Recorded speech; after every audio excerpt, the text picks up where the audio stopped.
ആദരണീയരായ മുഅ്മിനീങ്ങളെ, പരിശുദ്ധമായ വെള്ളിയാഴ്ച, പ്രത്യേകിച്ചും റജബ് മാസത്തിൽ ജുമുഅ കഴിഞ്ഞ് നമ്മൾ ഈ ഒരുമിച്ച് കൂടുന്നത് അല്ലാഹു തആല ഒരു സ്വാലിഹായ അമലായി നമ്മിൽ നിന്ന് സ്വീകരിക്കട്ടെ.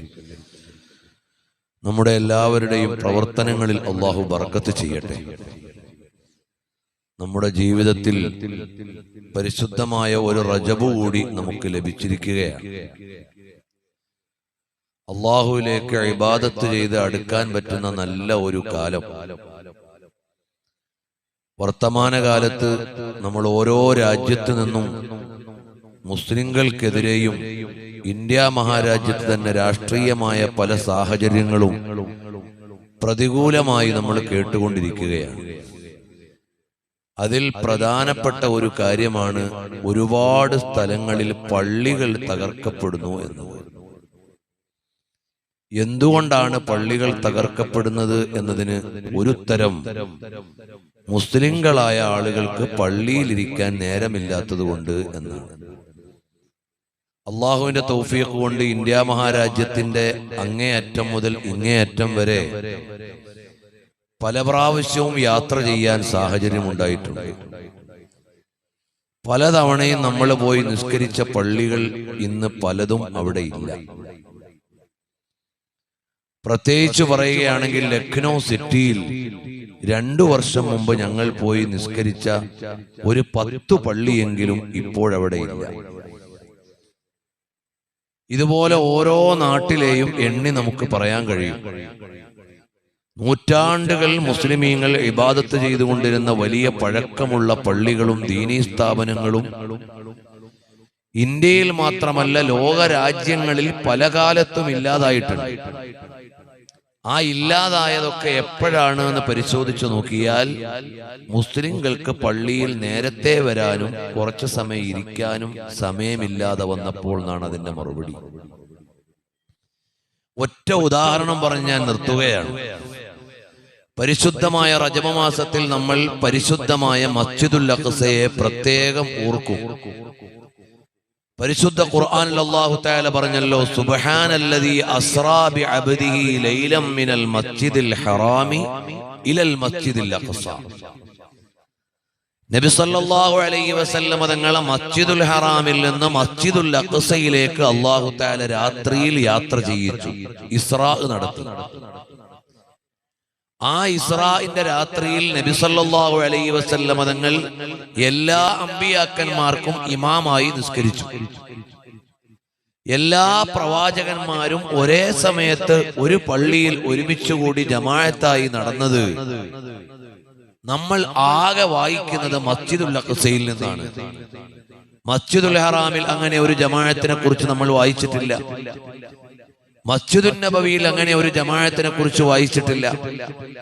ഇത്രയും പ്രാധാന്യമുള്ള മസ്ജിദുൽ അഖ്സ എപ്പോഴെല്ലാം മുസ്ലിമീങ്ങളുടെ കയ്യിൽ നിന്ന് പോയോ അപ്പോഴെല്ലാം മുസ്ലിമീങ്ങൾ ഭൗതിക താല്പര്യങ്ങളിൽ കൂടുതൽ വീണുപോയ ആളുകളായിരുന്നു.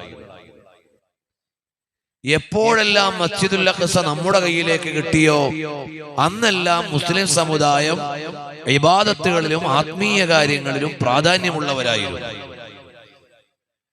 മസ്ജിദുൽ അഖ്സ ഉമർ ബിൻ ഖത്താബ് റളിയല്ലാഹു അൻഹുവിന്റെ കയ്യിലേക്ക് റോമൻ പാതിരിമാരി ഏൽപ്പിച്ചു കൊടുക്കുന്ന സമയത്ത് ഉമർ ബിൻ ഖത്താബ് റളിയല്ലാഹു അൻഹു എന്ന ഭരണാധികാരി ഈ ലോകത്തെ ആഡംബരങ്ങളിൽ നിന്നെല്ലാം പരിത്യാഗിയായി ജീവിക്കുന്ന മഹാനായിരുന്നപ്പോൾ മദീനയിൽ നിന്ന് വിളിച്ചു വരുത്തിയിട്ട് മസ്ജിദുൽ അഖ്സയുടെ താക്കോൽ ഏൽപ്പിച്ചു കൊടുത്തു.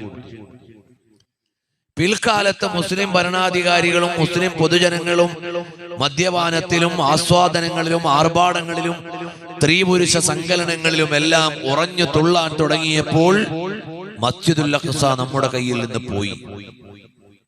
ആ മസ്ജിദുൽ അഖ്സ പിടിച്ചെടുക്കുന്ന സമയത്ത് നെരിയാണി വരെ രക്തം തളം കെട്ടി നിൽക്കുന്ന സമയത്തായിരുന്നു, അഥവാ ലക്ഷക്കണക്കിന് മനുഷ്യരെ കൊന്നൊടുക്കിക്കൊണ്ടായിരുന്നു മസ്ജിദുൽ അഖ്സ നമ്മുടെ കയ്യിൽ നിന്ന് നഷ്ടമായി പോയത്. പിന്നീട് എപ്പോഴാണ് നമ്മുടെ കയ്യിലേക്ക് മസ്ജിദുൽ അഖ്സ വന്നത്? ആ ഭരണകൂടത്തിന്റെ സ്വഭാവങ്ങളൊക്കെ മാറി തഹജ്ജുദ് നിസ്കരിക്കുകയും സുന്നത്ത് നിസ്കരിക്കുകയും ജമാഅത്തായി നിസ്കാരങ്ങൾ നിർവഹിക്കുകയും ചെയ്യുന്ന നല്ല ഭരണാധികാരിയായ സ്വലാഹുദ്ദീൻ അയ്യൂബി റളിയല്ലാഹു അൻഹു വന്നപ്പോൾ 20 വർഷം കൊണ്ടാണ് സ്വലാഹുദ്ദീൻ അയ്യൂബി തങ്ങൾ മസ്ജിദുൽ അഖ്സ മോചിപ്പിച്ചത്. ആ മസ്ജിദുൽ അഖ്സ മോചിപ്പിക്കാൻ വേണ്ടി പ്രവർത്തിക്കുമ്പോൾ മഹാനായ സ്വലാഹുദ്ദീൻ അയ്യൂബി റളിയല്ലാഹു അൻഹു പല തവണയും സുബഹിക്ക് മുമ്പുള്ള സമയങ്ങളിൽ മുസ്ലിം വീടുകളുടെ അടുത്തുകൂടി നടന്നു പോകും. വീടുകളിൽ വിളക്ക് തെളിയുന്നുണ്ടോ എന്ന് നോക്കും. തഹജ്ജുദിന്റെ സമയത്ത് ഉണരാത്ത മുസ്ലിം വീടുകളുടെ അടുത്തുകൂടി നടന്നു പോയിട്ട് മഹാനായ സ്വലാഹുദ്ദീൻ അയ്യൂബി തങ്ങൾ പറഞ്ഞു, മസ്ജിദുൽ അഖ്സ മോചിക്കാനായിട്ടില്ല. കാരണം ഇവിടെയുള്ള മുസ്ലിങ്ങളെല്ലാം സുബഹിക്ക് മുമ്പുള്ള സമയത്ത് ഉറങ്ങുകയാണ്. പിന്നീട് മഹാനവറുകൾ നാട്ടിൽ ദീനീ പ്രവർത്തനങ്ങൾക്ക് സാരഥ്യം വഹിച്ചു. ഏകദേശം മുസ്ലിം വീടുകളും തഹജ്ജുദ് സമയത്ത് ഉണരാൻ തുടങ്ങി. മുസ്ലിം ഭവനങ്ങളിൽ വെളിച്ചം കാണാൻ തുടങ്ങിയപ്പോൾ സ്വലാഹുദ്ദീൻ അയ്യൂബി തങ്ങൾ പറഞ്ഞു, മസ്ജിദുൽ അഖ്സ മോചിക്കാനായി എന്ന്. അങ്ങനെയാണ് പ്രിയമുള്ളവരെ ലോക ചരിത്രത്തിൽ ഫാത്തിഹുൽ ഖുദ്സ്, അവിടുന്ന് മസ്ജിദുൽ അഖ്സയുടെ വിമോചകനായ സ്വലാഹുദ്ദീൻ അയ്യൂബി തങ്ങൾ മസ്ജിദുൽ അഖ്സ മോചിപ്പിച്ചുകൊണ്ട് അഖ്സ പട്ടണത്തിലേക്ക് വിജയഭേരി മുഴക്കി കടന്നു വരുന്നത്. അതൊരു വെള്ളിയാഴ്ച രാവായിരുന്നു. മഹാനവറുകൾ രാവ് വെളുക്കുവോളം മസ്ജിദുൽ അഖ്സയിൽ സുജൂദിൽ കിടക്കുകയാണ്. ആത്മീയതയുടെ പര്യായമായ ഭരണാധികാരിയായിരുന്നു. മരണപ്പെടുന്ന സമയത്ത് ഒരു കഫൻ പുടവയ്ക്ക് പോലുമുള്ള സ്വത്ത് സ്വന്തമായി ഉണ്ടായിരുന്നില്ല. മഹാനായ സ്വലാഹുദ്ദീൻ അയ്യൂബി തങ്ങൾ വലിയ ആലിമായിരുന്നു. 40 കൊല്ലം തഹജ്ജുദ് മുടങ്ങിയിട്ടില്ല, ജമാഅത്ത് മുടങ്ങിയിട്ടില്ല.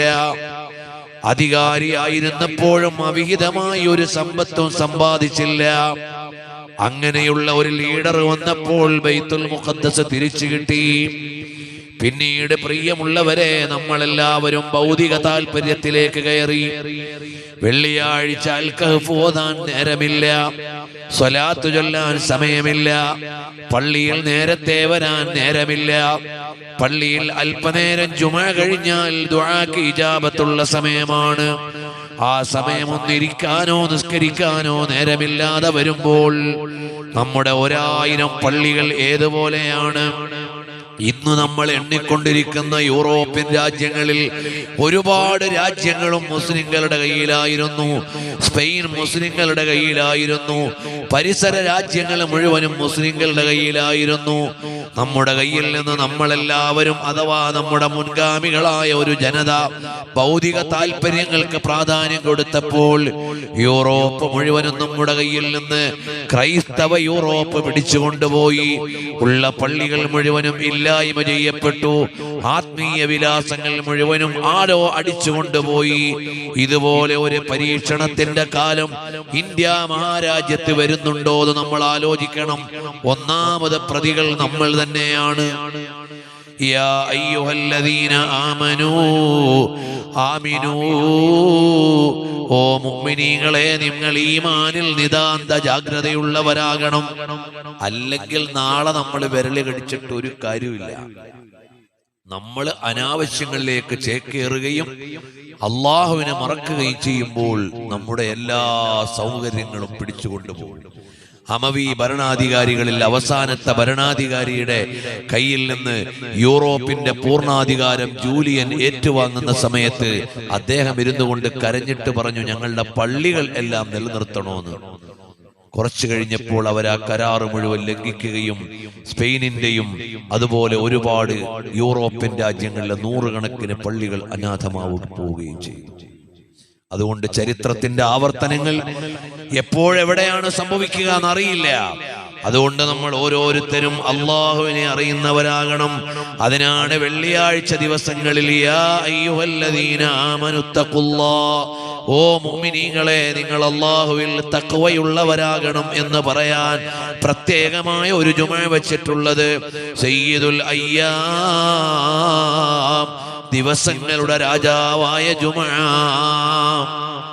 എന്നിട്ട് എവിടെ എത്തിയെന്നറിയോ? യൂറോപ്പിൽ വെള്ളിയാഴ്ച മുസ്ലിങ്ങൾ കുളിക്കുന്നുണ്ടോ എന്ന് പരീക്ഷിക്കാൻ പോലും ആളുകളുള്ള ഒരു പരീക്ഷണ കാലത്തേക്ക് എത്തിയിരുന്നു. സമയമില്ലാത്തത് കൊണ്ട് ഞാൻ അതിലേക്കൊന്നും വിശദീകരിച്ചു പോകുന്നില്ല. അല്ലാഹു തആല നമുക്കെല്ലാവർക്കും തഖ്വയും സ്വലാഹിയത്തും നൽകുമാറാകട്ടെ.